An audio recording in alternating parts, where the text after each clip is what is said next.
All right, guys, welcome back to another video. So the Golden Joystick Awards just occurred, and there were a bunch of announcements that were made at this show.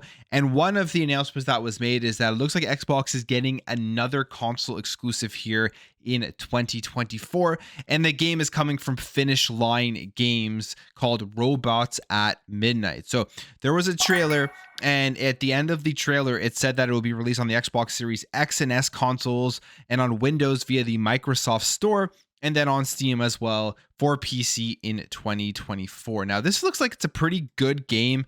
It's something that from what I'm seeing with the graphics and the action and the gameplay, I would definitely be interested in. But basically, this is what it is. It's a cosmic fantasy set in an alternative 1980s timeline where cassette futurism is the lay of the land. Robots at Midnight features intense combat and an exploration-centric narrative full of mechanical mayhem. Players take on the role of Zoe, an unlikely hero in a ruinous world overrun by robots. Robots at Midnight has an emphasis on fluid movement and skill-based combat. And there's also RPG mechanics, which you can use obviously to grow your character and make your character stronger. Here is a video of it. I mean, this is the trailer that they did show off, and you can see just some of the combat and the gameplay itself. And graphically, I love these type of graphics, kind of like the animation cell shaded stuff that they have going on.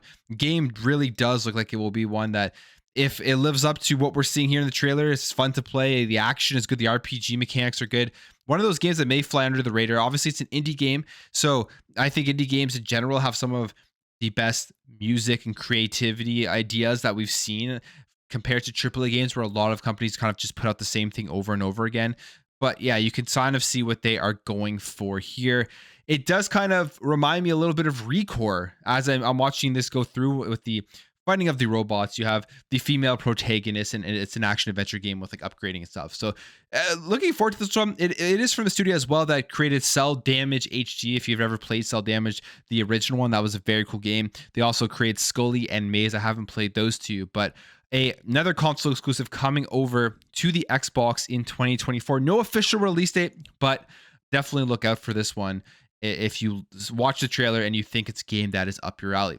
Now let's jump over here. Let's talk about Warcraft Rumble. As we know, this is now an Xbox game. It's now a Xbox mobile game. And we know Xbox bought Activision Blizzard primarily to get further into the mobile gaming sphere. They want to take on Apple. They want to take on Google. They know that's a part of the industry that where they can grow and then take the money they're making for mobile and then invest it in everything else. There's always that debate. Do people care about mobile games? People who are on Xbox, who are their core fan base? I know me personally, I couldn't care less. And I feel like a lot of core Xbox fans don't really care that much about mobile gaming. So when we hear Xbox saying they're buying Activision Blizzard just to really grow the mobile section, it may make people disappointed. But there's a bigger picture here. And that bigger picture is when stuff like this happens, where they are going to be able to take all of the mobile games that Activision Blizzard have currently and ones that are probably in development for the future, all the money they'll be making from that reinvested into growing out the entire Xbox ecosystem.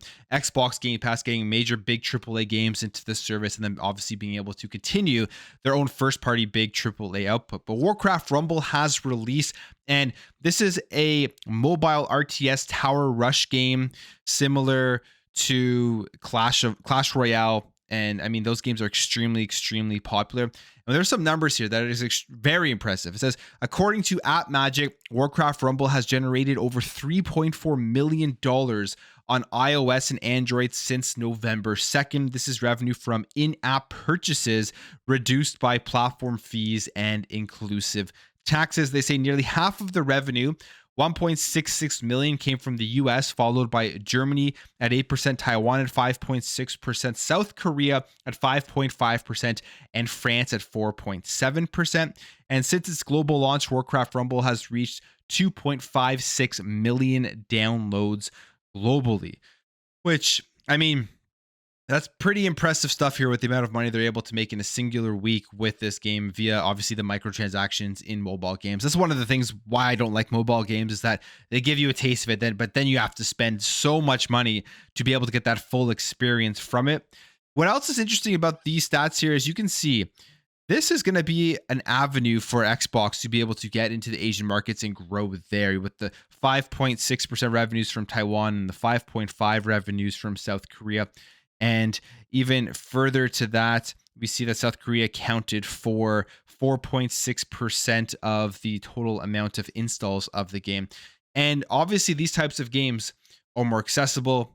They appeal to a broader range of people everywhere around the world. And I see Xbox going forward, looking at these numbers, looking at all of the mobile games that they have, and then actually going out there and creating that Xbox mobile store that they said that they have wanted to do.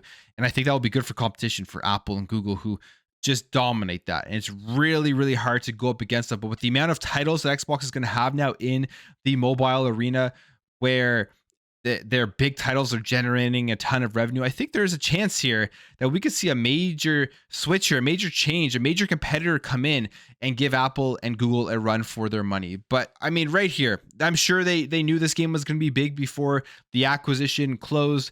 It's going to continue to make them a ton of money. And this is, again, the reason why they went out and made that purchase. Let's talk about this Compulsion Games. As we know, Compulsion Games is working on South of Midnight. They showed it off at the Xbox Showcase, was one of the first ones they showed. It was just a CGI trailer, and it looked really, really cool. It looked like a cool atmosphere. It graphically looked stunning, and just the kind of gothic style of thing that they were going for, I think it's one that people will definitely keep their eyes on. I've played the other Compulsion games, and I have enjoyed them. Even their very first game, Contrast, isn't the best game in the world, but there's so much uniqueness to the worlds that they do build. So I'm expecting nothing different from this upcoming Compulsion Games. Now, we've seen the industry making cuts, firing people, especially at PlayStation recently with major executives leaving. We saw the person leave at Insomniac, the cuts at Bungie, and just across the board, there has been a lot of negativity in the gaming industry when it comes to employees and their job security. On the other side of things, in recent time, we've seen Xbox expanding. We've seen Machine Games opening up another studio, and now we're seeing Compulsion Games here reaching 100 employees on LinkedIn, which is the largest the studio has ever been. Says this, that now working on South of Midnight, a new third-person action adventure, the studio joined Xbox Game Studios in 2018 with roughly 1/3 of the staff count. So, I mean, this is very positive in light of everything that's happening now in the industry. But the other side of things, from a gamer's perspective, what is extremely cool that when we see these smaller Xbox studios, or these studios that make these more niche games, you can say, or these more unique games that aren't going to appeal to the broad range of everybody out there and make tons of money, like a Call of Duty that just released. What is really cool about these studios and these games is that Xbox has that ability to even expand out these smaller studios that are making these very, very unique projects. And believe it or not, South of Midnight is going to be a risk for them. It's going to be a risk. It may not be as successful as they want it to be. Maybe it will come out and not enough people will end up playing it because it's going to be a brand new IP. We are seeing that in this industry right now. Making new games, making new IPs is becoming more and more expensive, and there's a way more risk to it. When you look at what PlayStation has been doing, they don't want to take that risk. That's why they're continuing with their remakes, and they're continuing with their virtuous cycle of releasing the same things over and over again. They don't have that room to make the risk because they don't have those other streams of revenue at PlayStation. They're focused on their first party. They're focused on locking gamers to their PlayStation 5 console. And that's going to have to change for them to grow. But Xbox has been doing this now for a while, where they have a broad range, they have a huge ecosystem. And for them, they can continue to expand out these smaller studios that are going to make these extremely creative games and not be worried about the overall risk, or not be as worried about the overall risk. Also, Game Pass and subscription services allow that to happen because you throw that in there and you already have access to millions and millions of players. So cool to see Compulsion Games expanding. So finally, quickly here, if you're looking to pick up an Xbox Series X, there are some good deals going on here. Now, I think this year is where we are finally starting to see the supply very, very good. Anybody really can go out and buy them. We've gotten through the chip shortages, gotten through price raises, and now we're starting to see what generally happens during a console generation as you're getting about halfway through: price cuts, bundles, and it's the best time, if you don't have one, to jump in, where you're going to get great value for your purchase. There's this deal here saying that you can buy an Xbox Series X with Diablo 4, so the Diablo 4 bundle, and then you get to choose a bonus digital game which is Madden 24, Modern Warfare 3, or Elden Ring for $489.99. You can get this at the Microsoft Store.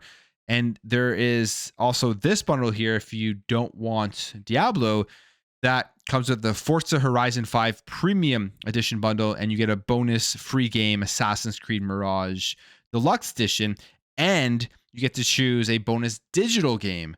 Again, Madden, MW3, or Elden Ring, and that will be $499. And just looking at the picture up here, it does look like even with this Diablo version for $489, you are getting Assassin's Creed Mirage. It's in the picture, although that isn't confirmed in the post. But it looks like you're getting 3 games here for $489 plus the Xbox Series X.